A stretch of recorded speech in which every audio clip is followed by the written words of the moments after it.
Lagi yang tak berkepentingan justru ikut campur dalam sepak bola. Persija bajak Sadil dari bidikan Persib. Highlight beberapa laga uji coba, serta beberapa berita dari Liga 1 dan serba-serbi Piala Dunia. Semuanya akan kami rangkum di Rio Sport. Assalamualaikum warahmatullahi wabarakatuh. Hai Rio Sport lovers, inilah Rio Sport untuk edisi kali ini. Tapi seperti biasa, sebelum kita lanjut ke videonya, saya tetap mohon dukungannya untuk channel ini agar terus berkembang dan bisa memberikan berita-berita informatif yang tentunya semoga saja bermanfaat untuk kita semua. Dengan cara klik subscribe, aktifkan juga notifikasi loncengnya, like, share, dan juga komen. Dan inilah Rio Sport selengkapnya.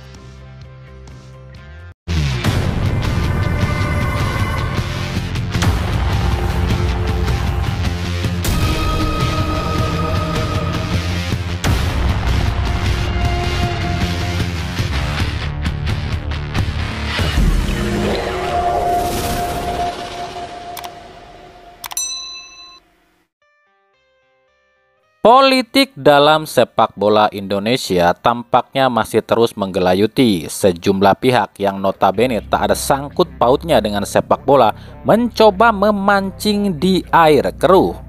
Masih ada saja pihak-pihak yang ikut campur dalam hal yang sebenarnya bukan urusannya, bahkan terkesan ada maksud tersendiri. Setelah sebelumnya ada anggota TGIPF Akmal Marhali yang meminta liga tak dilanjutkan sebelum PSSI lakukan KLB, lalu ada Komnas HAM yang juga ikut campur dalam urusan yang sama.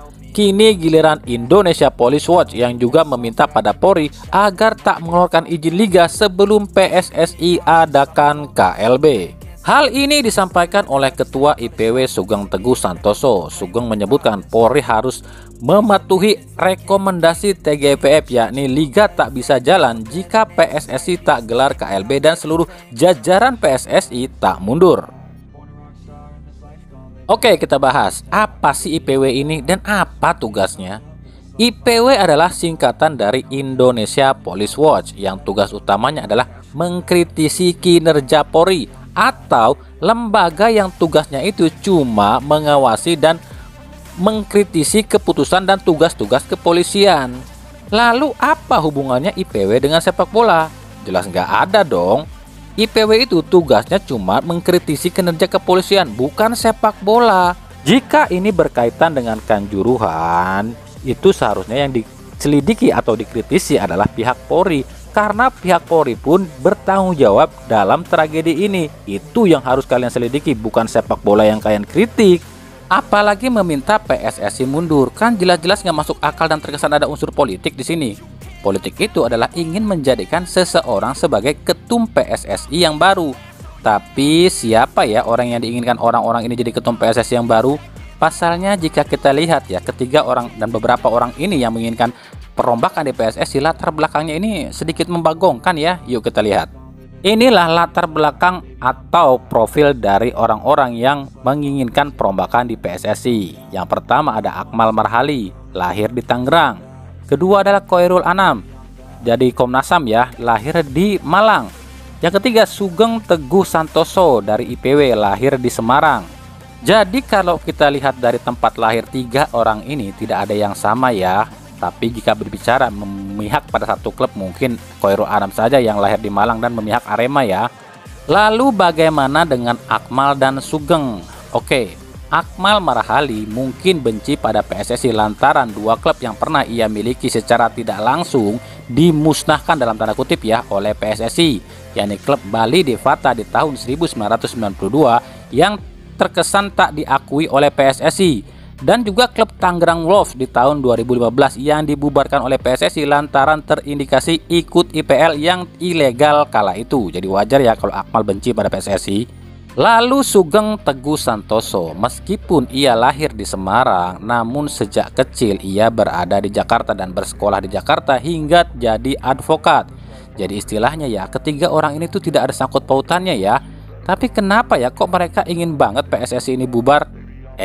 Tunggu dulu. Itulah cara mereka menutup-nutupi seolah-olah tak ada kaitannya loh, padahal ada. Oke, saya kasih contoh ya. Ingat, ini cuma contoh ya, bisa benar bisa enggak ya. Meskipun 3 orang ini berbeda tempat lahir, tapi 3 orang ini satu tempat tinggal, yakni di Jakarta. Dan uniknya 3 orang ini pernah satu partai, yakni Partai PAN. Dan tentu saja kita tahu dong, ada calon ketum PSSI yang juga asal Jakarta dan dari Partai PAN. Kalian sudah tahu dong siapa orangnya? Oke, saya nggak mau kasih tahu siapa namanya ya. Takutnya saya suuzon loh, saya nggak mau suuzon. Ini cuma asumsi saya saja. Saya kasih tahu ciri-cirinya saja. Ciri-ciri ya, calon ketum PSSI asal Jakarta, terus juga pernah jadi kader PAN, dan tentunya punya dendam pada PSSI. Ini loh ciri-cirinya orangnya. Yang pertama, dia adalah seorang wanita. Yang kedua, ia lahir di Jakarta. Yang ketiga, ia pernah jadi sekjen PSSI. Yang keempat, ia adalah mantan direktur IPL atau Indonesia Premier League di 2015 yang dicap ilegal oleh pemerintah. Yang kelima, ia disingkirkan oleh Iwan Bule dan digantikan oleh Yunus Nusi. Sudah tahu dong siapa? Maaf loh, ini cuma asumsi saya saja, siapa tahu saya salah ya. Uniknya, saat ini orang ini akan masuk lagi ke Arema sebagai salah satu pemegang saham Arema loh. Oke, kita beralih ke berita-berita klub Liga 1. Persija Jakarta dikabarkan sudah mengantongi 5 nama pemain baru yang kabarnya akan direkrut di putaran kedua ini. 3 dari 5 nama ini kabarnya adalah bintang tim nasional Indonesia. Hal ini diutarakan oleh pelatih Persija, Thomas Doll. Kami memang sedang menyeleksi beberapa pemain. Sejauh ini sudah 5 yang kami dapatkan dan 3 diantaranya pemain nasional Indonesia. Tapi kami belum bisa beritahukan ke publik karena belum deal, ujar Thomas Doll. Lalu siapa sih 3 pemain timnas ini yang katanya sedang dilirik oleh Persija? Oke, yang pertama adalah Rizky Ridho dari Persebaya. Rizky Ridho dikabarkan paling santer dikaitkan dengan Persija Jakarta. Rizky Ridho diproyeksi untuk menggantikan Maman Abdurrahman atau Otavio Dutra. Bahkan kabarnya Persija sudah melakukan pendekatan atau pembicaraan pribadi dengan Rizky Ridho. Tapi inilah jawaban dari Rizky Ridho. Saya ini tetap di Persebaya guys, kontrak saya ini sampai Maret. Yang kedua adalah Evan Dimas. Evan dikaitkan akan kembali ke Persija lantaran pernyataan Thomas Doll yang mengaku ia akan rekrut pemain yang sudah tak betah di klubnya. Dan Evan pun salah satu pemain yang dikabarkan tak betah di Arema. Tapi Evan belum memberikan konfirmasi. Yang ketiga adalah Sadil Ramdhani. Nama Sadil Ramdhani masuk dalam incaran Persija. Pasalnya Sadil saat ini tak memiliki klub dan tengah diincar oleh Persib Bandung. Dan Persija kabarnya masih ingin balas dendam kepada Persib Bandung dan ingin menggagalkan atau membajak pemain yang diincar Persib Bandung untuk kedua kalinya. Setelah sebelumnya ada Makan Konate yang sukses dibajak Persija pada saat diincar oleh Persib. Persija nampaknya masih dendam nih soal Persib membajak Maklok. Kita akan lihat nanti nih siapa aja 5 pemain baru Persija yang kabarnya 3 diantaranya pemain timnas ini ya. Dari PSIS Semarang, bos PSIS Semarang Yoyo Sukawi saat ini jadi sementara ya satu-satunya anggota Esko PSSI yang resmi mengundurkan diri dari PSSI sebelum KLB. Yoyo resmi mengundurkan diri dari jabatannya di PSSI pada Sabtu lalu. Yoyo mengatakan dirinya hanya akan fokus ke PSIS. Yoyo pun mengaku dirinya tak akan mencalonkan diri lagi jadi anggota PSSI karena menurut Yoyo dulu dirinya pun tak mencalonkan diri tapi dipilih. Hal ini diutarakan Yoyo saat menemui Ketua Komisi KLB Gusti Randa dan berikut cuplikannya. Ini tuh mau pamit karena Yoyo sudah nggak maju lagi jadi Ekto. Banyak kegiatan di Jawa Tengah, mau fokus di PSIS Semarang. Banyak pihak yang menanggapi mundurnya Yoyo ini adalah sikap gentle namun telat dan terkesan politis. Kenapa demikian ya? Dianggap gentle karena Yoyo satu-satunya Esko PSSI yang berani mengundurkan diri sebelum KLB. tapi dianggap telat dan terkesan politis lantaran Yoyo mundur setelah PSSI akan KLB 2 bulan lagi dan setelah FIFA melarang anggota Esko yang lama mencalonkan diri lagi. Dan ada satu hal lagi nih, nanti setelah KLB, PSSI dan jajarannya masih akan diperiksa loh soal terkait tragedi Kanjuruhan dan berbagai kontroversi lainnya. Makanya Yoyo memilih mundur sekarang daripada nanti terseret lagi oleh kasus yang dialami oleh PSSI. Jadi jika Yoyo masih di PSSI dan tersandung atau tersangkut dengan PSSI dan jadi tersangka, habislah PSIS. Tapi kami pribadi dari tim Rio Sport mengucapkan terima kasih kepada Bapak Yoyo Sukawi atas kinerjanya selama ini di Esko PSSI ya. Selamat dan sukses Pak Yoyo. Dari Persebaya, kemenangan 5-1 Persebaya atas Persis Solo dalam laga persahabatan menimbulkan fakta baru loh. Fakta itu adalah ternyata kualitas tim-tim tanah air itu tak kalah bagus ketimbang tim-tim ASEAN lainnya loh. Kenapa demikian? Liga Malaysia, Liga Singapura, Liga Thailand, dan Liga Vietnam saat ini masih berada di atas Liga Indonesia yang berada di urutan ke-11 Asia. Tapi ternyata sebenarnya kualitas tim-tim liga kita itu masih di atas tim-tim liga luar negeri ini loh. Mungkin saja ya. Hal ini terjadi usai JDT tim Malaysia itu ditahan imbang oleh Persis Solo. Dan Persis Solo mengalahkan Tanjung Pagar dari Singapura yang juga pernah dikalahkan oleh Persib Bandung. Tapi ternyata Persis Solo yang mampu mengalahkan tim asal Malaysia dan Singapura justru dikalahkan atau dibabak belurkan oleh Persebaya. Nah ini artinya jika Persebaya atau Persib yang melawan tim-tim dari liga lainnya di Asia ini mungkin akan lebih hebat kali ya. Jadi sebenarnya kekuatan tim-tim kita itu tuh bagus, kualitas tim-tim kita itu bagus. Cuma kompetisi kita yang nggak bagus. Di kompetisi kita itu terlalu banyak settingan dan kontroversi. Ini yang membuat tim-tim kita itu selalu kesulitan jika berlaga di kancah internasional. Karena tim-tim kita sudah terbiasa dengan sistem kompetisi kita yang amburadul. Kita beralih ke serba-serbi Piala Dunia. Kesombongan akan menghancurkan.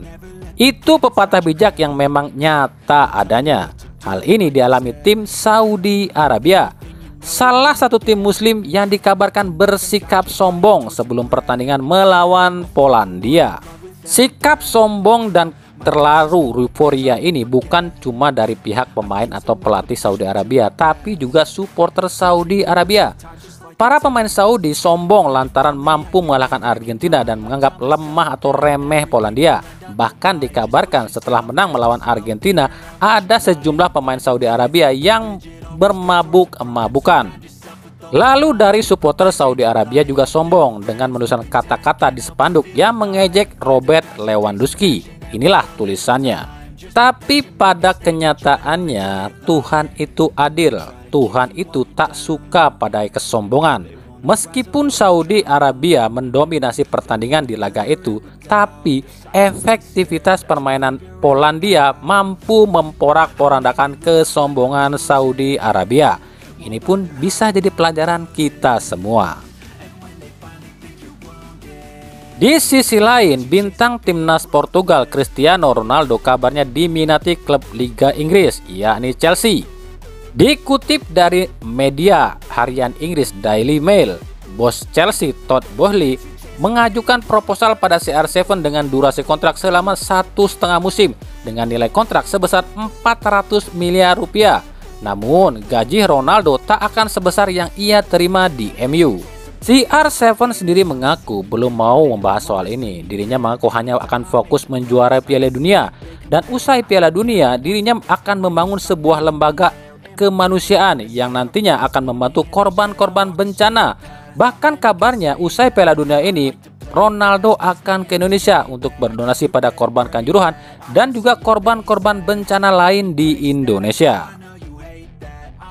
Saya berencana membangun sebuah lembaga kemanusiaan yang tujuannya untuk membantu saudara-saudara kita yang tertimpa musibah, terutama saudara-saudara kita yang muslim. Saya memang bukan muslim, tapi saya memiliki anak angkat seorang muslim dan saya sangat respek pada muslim, ujar CR7. Dari Persib Bandung, usai uji coba dengan Persikabo, pelatih Luis Mia kecewa dengan performa tim Persib, terutama lini tengah Persib. Meskipun lini tengah Persib menguasai pertandingan, tapi menurut Luis Mia tak ada kreativitas di antara 3 pemain tengah Persib yang kala itu diisi oleh Abdul Aziz, Deddy Kusnandar, dan Beckham Putra.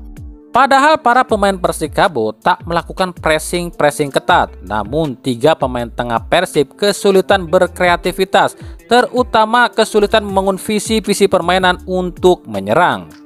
Begitupun di lini belakang, jelas-jelas terlihat bek-bek Persib selalu kalah jika diajak lari, khususnya Ahmad Jufrianto yang sangat terlihat sudah tak kuat jika diajak lari. Hilangnya 3 pemain yang dipanggil ke timnas memang sangat terasa bagi Persib, meskipun Luis Mia mengatakan bisa mengasah pemain lain untuk mendampingi atau menggantikan posisi 3 pemain ini, tapi tak dapat dipungkiri jika sang pelapis tak cukup mumpuni untuk menggantikan 3 pemain ini.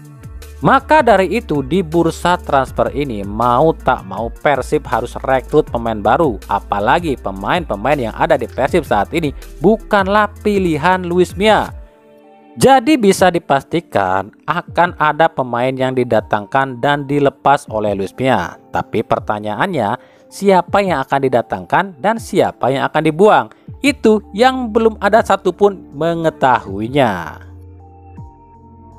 Nah, itulah tadi pembahasan kita di video kali ini. Ikuti terus berita seputar sepak bola khususnya Liga Indonesia dan pernak-perniknya hanya di Rio Hotspot. Terima kasih yang telah menyaksikan video ini dan mengunjungi channel ini. Kritik dan saran selalu kami nantikan di kolom komentar atau di media sosial kami yang ada di bawah ini. Sampai jumpa di video-video kami selanjutnya dan salam Rio Hotspot. Wassalamualaikum warahmatullahi wabarakatuh.